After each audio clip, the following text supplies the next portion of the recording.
TV KPM.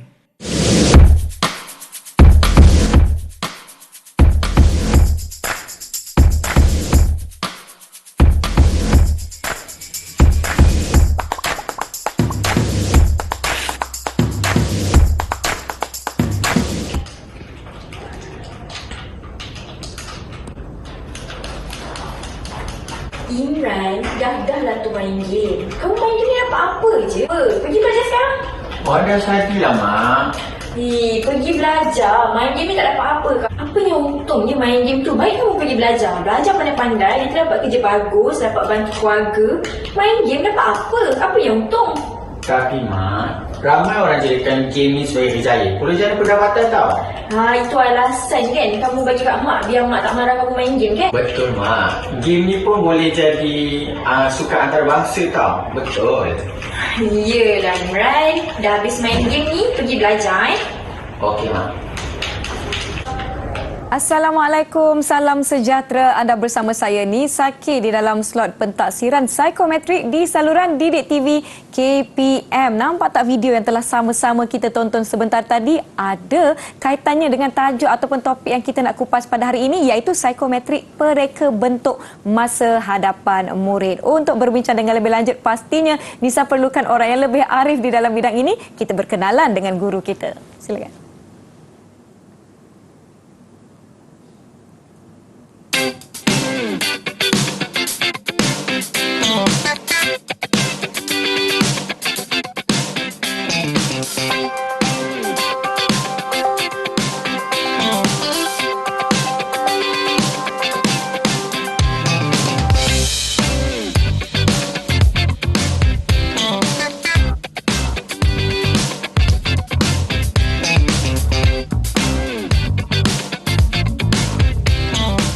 Baiklah murid-murid dan penonton Didik TV KPM, itu dia cikgu kita hari ini, iaitu Cikgu Zuraya Elias Zuria binti Ramli dari SMK Jalan Reko Bandar Baru Bangi. Selamat datang cikgu. Ya, terima kasih Nisa. Terima kasih. Saya sihat alhamdulillah dan bersemangat. Tetapi sebelum itu, murid-murid dan penonton Didik TV KPM, kita juga dibantu oleh jurubahasa isyarat, iaitu Cikgu Nur Farazila Abdul Rahim yang merupakan guru dari Sekolah Menengah Pendidikan Khas Vocational Shah Alam Selangor. Baiklah, seperti Nisa sebutkan tadi cikgu, tajuk kita psikometrik pereka bentuk masa hadapan murid, dan kita dah tonton sebuah video pun tadi. Boleh cikgu kupas dengan lebih lanjut tak mengenai tajuk kita hari ini? Okey, baik Nisa. Jadi kalau kita lihat tajuk psikometrik pereka bentuk masa hadapan murid. Baik. Psikometrik ini memang pentinglah untuk penonton terutama, dan cikgu percaya di luar sana bersama kita murid, guru dan juga ibu bapa. Jadi tajuk ni macam menarik kan? Betul. Jadi sebenarnya psikometrik ni maklumat yang kita boleh jadikan panduan, dorongan, rujukan kepada seseorang individu apabila dia merancang masa depan dia. Baik. Jadi dengan adanya psikometrik, murid-murid boleh membuat keputusan dia nak jadi apa, dia nak jadi orang yang bagaimana, minatnya macam mana. Situ secara rumusannya. Kalau contoh, saya bagi contoh. Katakan seorang murid ni mempunyai konstruk kepimpinan jadi dia menggunakan kepimpinan dalam diri dia untuk memimpin diri dia dalam organisasi dia, menjadi ketua, menjadi pemimpin di masa hadapan. So di situlah jadi kita generatekan maklumat psikometrik ni dan memandu seseorang individu untuk menjadi seseorang di masa hadapan. Sekarang saya faham. Untung murid-murid sekarang ni ada betul. satu sistem yang akan membantu mereka untuk memilih kerjaya ataupun memilih laluan masa hadapan yang lebih spesifik dan sesuai untuk mereka. Kalau kita sebut perkataan psikometrik itu sendiri cikgu, apa maksud psikometrik? Okey, psikometrik ni kalau kita tengok dari segi dua perkataan, psiko, orang kata psiko ni ilmu jiwa. Metrik ni satu alat atau kita mengukur. Jadi menggunakan psikometrik ni kita boleh mengukur dimensi jiwa murid-murid ataupun kecerdasan, aptitude, kecenderungan dan juga personality. Itu satu definisi. Dan satu definisi lain, psikometrik ini juga merupakan satu kaedah, orang kata kaedah empirical secara saintifik, bagaimana kita ni mengukur diri kita. Sebenarnya Nisa ni boleh tahu Nisa ni macam mana. Boleh diukur Nisa ni orang yang bagaimana. Personality yang bagaimana. Melalui apa? Melalui psikometrik. Jadi psikometrik ni kita boleh kenal pasti kebolehan semula jadi murid. Dari segi minat dia, kecekapan dia, personality dia, bakat dia dan kecenderungan. So banyak sebenarnya Nisa kalau kita lihat dalam psikometrik itu sendiri. Mungkin kita boleh lihat video yang telah kita tonton sebentar tadi. Suka betul dia main video game. Jadi macam mana kita nak kaitkan apa yang kita nak bincangkan hari ini dengan situasi murid tersebut? Okey, kalau tengok situasi murid conversation antara ibu dan anak, di mana Imran tadi sangat suka bermain game dan dia dah tahu sebenarnya dia minat, dia cenderung untuk bermain game. Itu adalah minat dia, kecenderungan dia kepada benda-benda yang dia rasa dia boleh menjana pendapatan dan dia boleh jadikan game itu sebagai satu kerjaya. Cikgu lihat kat sini kan Imran tu dia dah nampak dah masa depan dia bagaimana. Itu kita tak test lagi dia dalam pentaksiran psikometrik. Kita nak tengok betul ke murid ni memang cenderung ke arah game tadi. Betul tu. Saya pasti sebenarnya kita bukanlah asing dengan pentaksiran psikometrik yang dilaksanakan di sekolah kerana telah diperkenalkan sejak tahun 2007 lagi kan cikgu? Ya, betul. Tetapi mungkin ramai lagi yang saya tak faham bagaimana pentaksiran psikometrik ini berjalan ataupun dilakukan. Untuk berbincang dengan lebih lanjut, jangan ke mana-mana, kita rehat seketika, kembali selepas ini ke pentaksiran psikometrik di Didik TV KPM.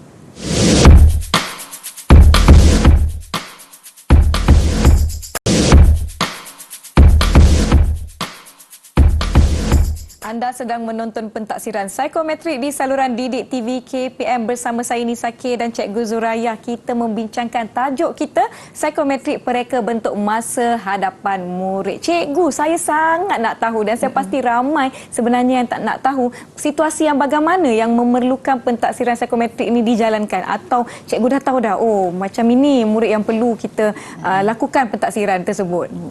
Okey, macam ni ya Nisa, untuk makluman semua murid, guru dan juga ibu apa psikometrik ni merupakan salah satu elemen dalam pentaksiran berasaskan sekolah antaranya PAJSK, PBD dan juga psikometrik itu sendiri. Dan dalam psikometrik ini semua murid bukan pilih-pilih tahu Nisa. Maksudnya semua murid memang diminta ataupun perlu melaksanakan pentaksiran ini sebab ada beberapa perkara yang kita boleh fokus kenapa diperlukan sangat psikometrik ni, sebab psikometrik ni dia bukan bersifat akademik. Dia bukan nak ukur pandai matematik ke, pandai sains tak ada buku. Tidak. Tak ada. Dia bersifat semula jadi. Dia bukan, dia tak ada mata pelajaran diajar you kena jadi ini, you kena jadi itu. Dan bila murid menjawab pentaksiran tu sebenarnya jawapan pertama kali yang terlintas di fikiran tu, itulah jawapan yang paling tepat sebenarnya. Dan untuk makluman semua mungkin tertanya-tanya kan, apa yang dalam psikometrik itu apa? Tapi sebenarnya untuk makluman semua, dalam psikometrik itu kita ada beberapa inventory. Saya sebutkan sedikit boleh, Nisa, boleh. Maksudnya antaranya inventory minat kerjaya, inventory trait personality dan juga kecekapan pelbagai. Macam Nisa pun, kalau nak tahu Nisa ni bagaimana, boleh juga kita Nisa try lah buat pentaksiran ni supaya mengukuhkan personality kita macam mana. Betul. Jadi rationalnya di sini, sasarannya di sini, kenapa keperluan dia? So dalam golongan murid sendiri, kadang-kadang murid ni tak sedar yang dia ada potensi. Betul, cikgu. Ada keistimewaan, ada kekuatan, ada bakat kan. Cikgu bagi contoh lah kat sekolah cikgu kan. Dia ni pandai sangat bercakap kan. Dia sangat bercakap, dalam kelas pun bising kan. Jadi macam mana kita nak salurkan bakat dia yang suka bercakap kalau ikut psikologi. Macam saya je cikgu. Psikologi ni orang yang extrovert. Okey, lagi satu dari segi minat kerjanya social. Jadi kita salurkanlah murid ni kepada event atau peristiwa-peristiwa ataupun program-program sekolah. Macam dia jadi pengacara ke, macam Nisa kan? Betul-betul. Ataupun dia jadi pengurus ke. Jadi dia boleh gunakan potensi dia untuk dia kembangkan diri dia. Begitu. Dan satu lagi, dalam murid ni kadang-kadang dia tak tahu sebenarnya dia ni cara belajar bagaimana. Sebab kecenderungan murid dia, katakan Nisa, saya ambil contoh Nisa, boleh, marah, tak ada masalah. Nisa ni cenderung kepada muzik. Nak belajar sejarah, nak dimuzikkan macam mana? Jadi mungkin dia buat skrip, dia lagukan cerita Mak Kilau, tokoh-tokoh sejarah. Betul. Kan. Jadi digunakan kecenderungan dalam bidang muzik tu untuk belajar subjek. Jadi supaya dia rasa seronok. Sebab betul, kadang-kadang konflik berlaku bila mak ayah ni kan, dia tengok anak dia pakai earphone, baca buku sejarah terhangguk-hangguk. Dia tak tahu anak dia gunakan lagu ke apa, macam-macam lagu tu untuk belajar sejarah. Macam kita hafal CV, cikgu ada lagu satu darab satu. Baru saya nak cakap kan dulu 1 kali 1 1, 2 kali 1 2, contohnya betul. macam tu kan. Itu dari segi murid. Betul. Kemudian kita nak memberi kefahaman kepada guru. Kadang-kadang dalam bilik darjah ni kalau kita lihat sekarang ni kan, kalau sekolah macam saya tu, satu sekolah 35 hingga 40 orang dengan kepelbagaian kecenderungan, keunikan masing-masing. Yes, sebab kita ni sangat unik. Nisa dengan keistimewaan, saya dengan bakat saya kan. Jadi memang masing-masing ada keunikan, ada kecenderungan. Jadi cikgu pening kepala, macam mana nak ajar? Ada budak yang kuat bercakap, ada yang diam saja, ada yang orang kata ulat buku. Jadi dalam kelas tu dengan pelbagai tu mungkin cara cikgu mengajar tu buat sesuatu yang kreatif lah.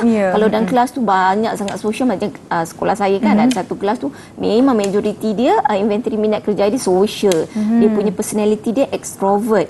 Jadi cara cikgu mengajar, cara saya menjalankan aktiviti, saya banyakkan perbincangan, saya suruh dia orang bentang, saya minta dia bercakap berkaitan dengan beberapa isu. Jadi kita gunakan dia punya keistimewaan, kebolehan, kecekapan dia untuk mengajar atau menyampaikan maklumat. Betul tu cikgu. Kalau saya sendiri pada zaman sekolah kan, bila cikgu tanya nak jadi apa, mesti ada 3 jawapan yang paling popular. Mungkin itu je yang mereka tahu. Jadi doktor, jadi jurutera, jadi juruterbang. Mungkin ada beberapa pilihan yang lain lagi. Mungkin dengan psikometrik ini boleh membantu untuk mereka kupas ataupun cungkil minat dan kebolehan tersendiri masing-masing kan murid. Memang betul. Kadang-kadang mereka tak sedar dan kadang dia tahu tapi kita kukuhkan lagi dengan dapatan psikometrik ni. Sebenarnya kita mengukur seseorang individu itu secara empirikal, secara saintifik. Dia jawab soalan, dia jawab item, kita dapat beberapa konstruk. Jadi konstruk inilah yang kita guna pakai untuk kita bimbing. Kalau macam ibu bapa kan, dia tak faham perangai anak. Macam situasi tadi kan, ayah Imran dengan ibu dia, anaknya asyik main game. Jadi mak dia marah. Mak dia ingat anak dia tak belajar, tak ada masa depan. Tapi sebenarnya Imran ni dia dah nampak dah. Dengan game pun dia boleh menjadikan game sebagai kerjaya kan. Jadi ibu bapa kena faham dengan psikometrik. Cikgu, ibu bapa boleh jumpa sebenarnya kaunselor-kaunselor, guru kaunseling di sekolah kan. Baik. Jadi boleh tanya, macam saya pengalaman kan anak kan. Kata cikgu, anak saya ni macam mana ya cikgu? Jadi saya pun keluarkan file psikometrik. Jadi sebenarnya kami sebagai guru kaunseling, sebagai pelaksana untuk melaksanakan psikometrik ni sebenarnya sangat banyak membantu. Bila ada isu murid bermasalah, kita keluarkan maklumat psikometrik dia, data psikometrik dia ni kan. Jadi saya boleh bincang, okey puan, anak puan ni sebenarnya okey dia memanglah dia pendiam dalam kelas sebab cikgu komplain. Cuba puan lihat dia punya dapatan psikometrik. Dia introvert ni maknanya dia tak boleh nak bercakap, dia malu, dia pendiam. Jadi kita dapat membantu ibu bapa memahamkan anak-anak. Okey, itu satu.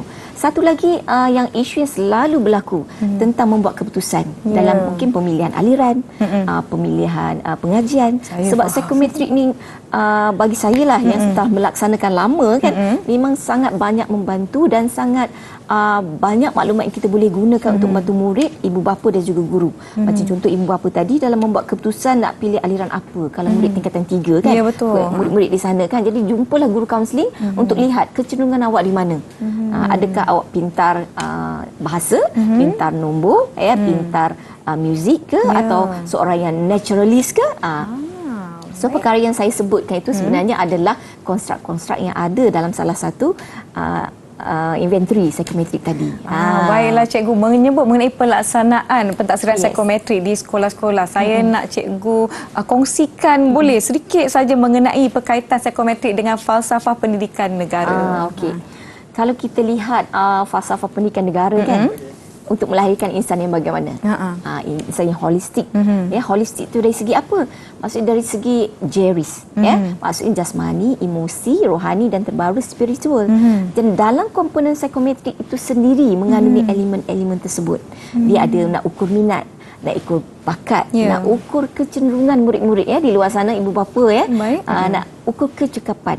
Jadi sebenarnya apa yang diukur itu adalah menepati falsafah pendidikan negara kita sebenarnya. Baiklah, saya pasti jika ada antara ibu bapa yang sedang menonton kami mungkin menarik nafas lega, boleh ke sekolah berjumpa dengan guru Ya, bimbingan dan kaunseling betul. untuk mengetahui dengan lebih lanjut mengenai murid dan juga pentadbiran psikometrik yang telah dijalankan. Yang penting ibu bapa boleh lebih memahami anak, minat anak supaya tidak ada berlaku konflik antara ibu bapa, especially Betul. membuat keputusan masa hadapan. Betul. Ini sebab psikometrik ini berkaitan dengan masa hadapan. Betul tu. Bila kurangnya konflik, murid-murid pun dapat menjalani kehidupan bersekolah dengan lebih gembira, seronok dan saya pasti sejahtera. sejahtera. Kan? Elemen sejahtera itu Yes. penting. Baiklah, kita akan rehat seketika, jangan ke mana-mana. Kembali selepas ini ke Didik TV KPM.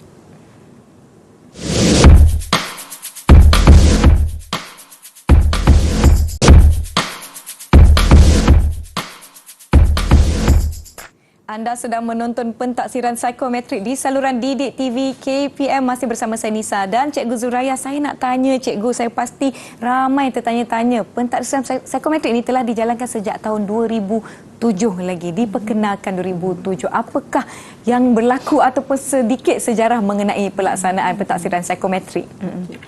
Okey, sebenarnya memang betul lah pentaksiran psikometrik ni, pentaksiran ini diperkenalkan pada tahun 2007 Baik. 2007. Dan sebab apa? Sebab menyedari bahawa murid ni bukan akademik semata-mata. Sebab kita nak cungkil potensi murid ni. Kan kita tengok di falsafah pendidikan negara pendidikan negara nak melahirkan modal insan secara holistik, dan holistik itu di mana?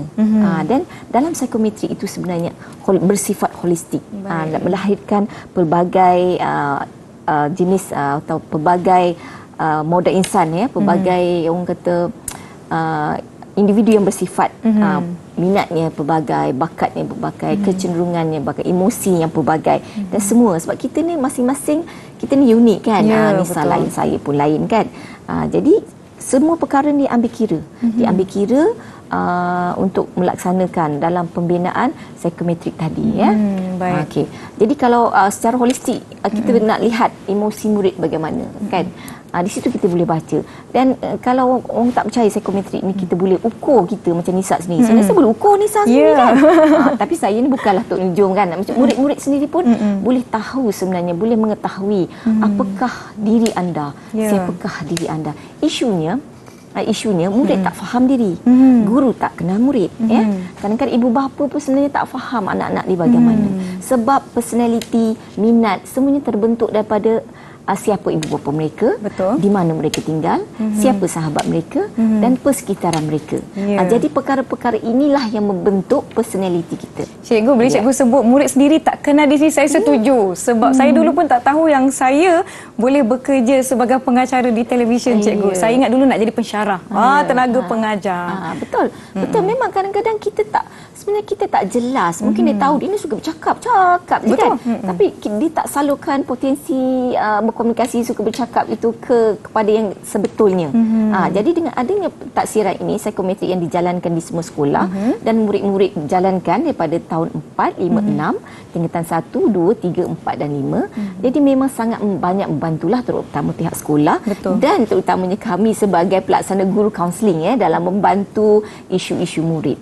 Masalah-masalah yang dihadapi murid. Jadi ia menjadi satu rujukan kepada guru dan juga ibu bapa dalam kita menangani ataupun menawan hati murid-murid.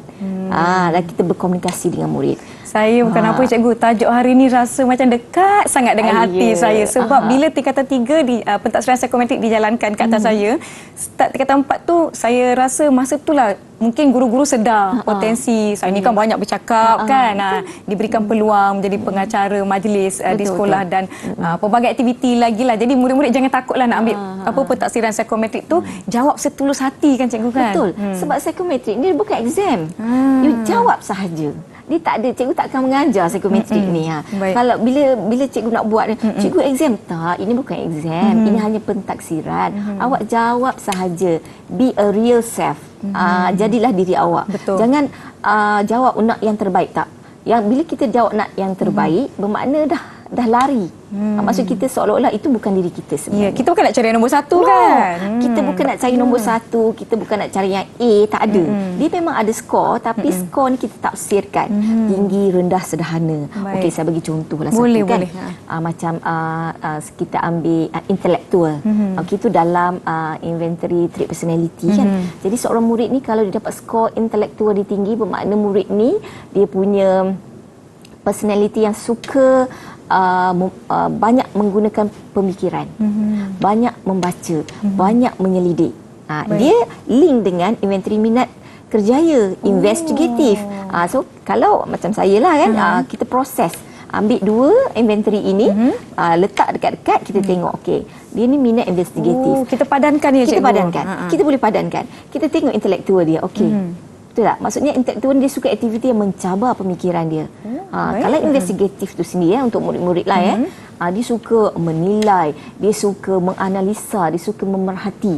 Jadi menggunakan pemikiran. Jadi memang ada kaitan. Kalau kita tengok, kalau saya sendiri cikgu sendiri tengok seorang murid, okey, jadi kita boleh suggestkan kalau contohlah kan. Saya kata Ali lah, katakan okey, Ali nampaknya dari segi minat kerjaya, Ali lebih kepada investigatif. Kita tengok pula personality lebih kepada banyak skor tinggi kepada intelektual. Jadi di situ kita boleh beri idea lah, okey, sekarang ni Ali nak masuk ke mana, nak buat apa. Sebab ada bidang-bidang pekerjaan yang mengikut minat kerjaya tadi. Betul. Personality kerjaya tadi. Macam saya share sikit lah Macam inventory minat kerjaya, dia ada realistic, investigatif, dia ada artistic, dia ada enterprising, dan dia juga ada conventional. Okey, kalau macam Nisa ni kan, dia lebih kepada social. Ya, betul. Kalau macam abang-abang yang pegang-pegang alat ni, itu bahagian teknikal, dia lebih kepada realistic. Sebenarnya sangat menarik. Kita ni bukan untuk nujung tahu, tapi bila kita tengok kan, kita rasa macam saya lah, guru kaunseling kan, macam satu kepuasan dapat membantu murid untuk dikenali dia. Betul. Dalam kelas pun kita ambil, saya bawa satu file kelas tu, setiap orang kan, setiap orang ada file, ada profile, jadi setiap orang tengok. Jadi nak buat aktiviti, okey, kumpulkan kumpulan R, kumpulkan kumpulan A. Jadi kat situ kita tengok, kita nak test, okey, ciri-ciri orang artistik bagaimana. Jadi mereka akan berbincang sebab mereka macam sekufu lah, sekumpulan. Orang kata sama nilai kan. So di situ memang sangat membantu lah psikometrik. Betul, sangat-sangat menarik untuk kita sendiri mengetahui dengan lebih lanjut mengenai apa kebolehan kita, dan kita nampak dengan lebih jelas laluan masa hadapan kita. Cikgu, saya nak tahu bagaimana perkembangan penggunaan pentaksiran psikometrik ni setakat ini. Sebab mulai tahun 2022 ianya telah diperluaskan lagi kepada tingkatan tahun 4 dan 5, tingkatan 2 dan 4, menjadikan seluruh tahap 2 dan tingkatan 1 hingga 5 semuanya akan menjalankan pentaksiran psikometrik ke atas mereka.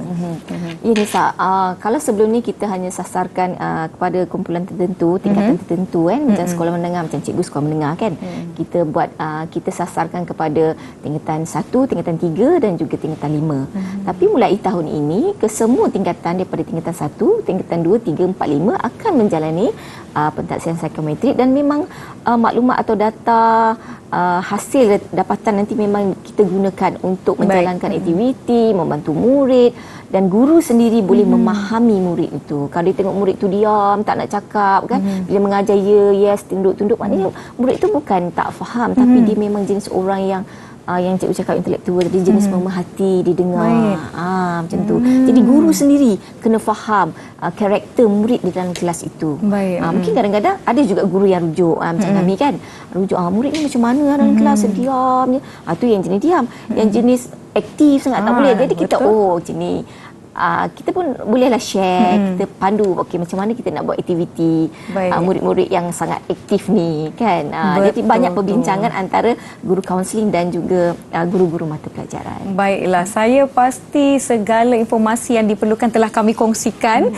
Saya harapkan dapat memberi pencerahan kepada murid-murid, ibu bapa, mungkin dalam kalangan guru sendiri mengenai pentaksiran psikometrik, dan saya nak minta cikgu lakukan sedikit rumusan tentang kepentingan ataupun apa manfaatnya pentaksiran psikometrik ini ke atas murid-murid di sekolah. Jadi saya buat sikitlah simpulannya. Boleh. Jadi sebenarnya memanglah psikometrik ni satu perkara yang sangat penting dalam kita memahamkan, kalau murid memaham diri sendiri, ibu bapa kita nak faham anak macam mana, guru-guru kita nak tengok apa kaedah atau teknik pembelajaran yang sesuai mengikut personaliti anak-anak ya.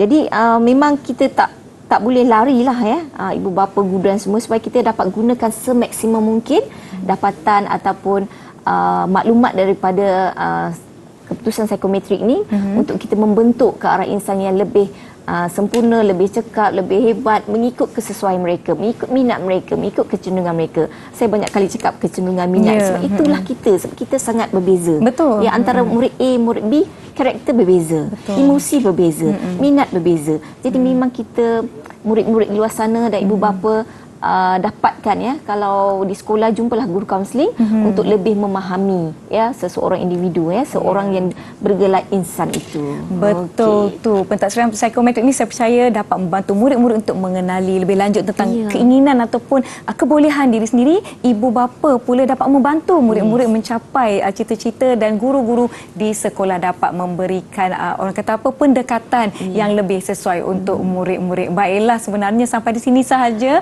perkongsian kita hari ini. Saya nak ucapkan terima kasih banyak-banyak kepada Cikgu Zuraya dari SMK Jalan Reko, Bandar Baru, Bangi, Selangor kerana bersama-sama dengan kami. Terima kasih juga kepada Juru Bahasa Isyarat Cikgu Nur Farazila Abdul Rahim, Sekolah Menengah Pendidikan Khas Vocational Shah Alam kerana bersama-sama dengan kami. Diharapkan topik kita hari ini, psikometrik pereka bentuk masa hadapan murid, dapat memberikan penjelasan dan juga semua yang menonton menarik nafas lega, telah lebih memahami apa itu pentaksiran psikometrik. Saya Nisa K, semoga kita berjumpa lagi. Terima kasih.